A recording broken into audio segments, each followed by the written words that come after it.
This is Dan Zilnick, President of Afara. I'm here in Calgary in our new offices for this week's 60 Seconds of Sustainability.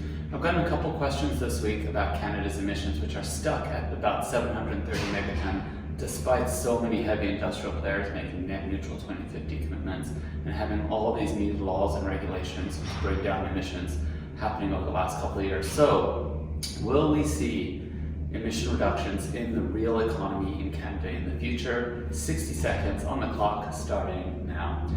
We need 4 things to happen to see emission reductions in the real economy in Canada. Number 1 is we need to see heavy industrial emissions go down, and we're seeing that oil and gas, cement, all these heavy emitters have net neutral 2050 targets, plus targets along the way. So when we get to 2025, 2030, 2035. So it's likely that one leg of the stool, heavy emissions, is being taken care of. Secondly, we need supporting laws and regulations. We have a carbon price. We have several other supporting rules and regulations coming out in Canada and within the provinces. So that's 2 legs of the stool. The third one, which is more complicated, is banking. Companies need money and consumers need money to make these changes.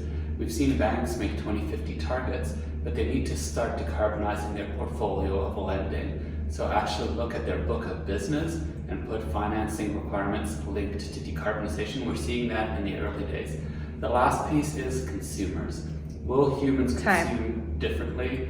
And on this one, demographics are destiny. As Gen X and millennials become the biggest percentage of wallet in Canada, they're likely to demand more from the energy system and from their products. So yes, I believe we will see real emission reduction in the economy if we have all 4 legs of the stool working properly. See you next week, folks. Bye.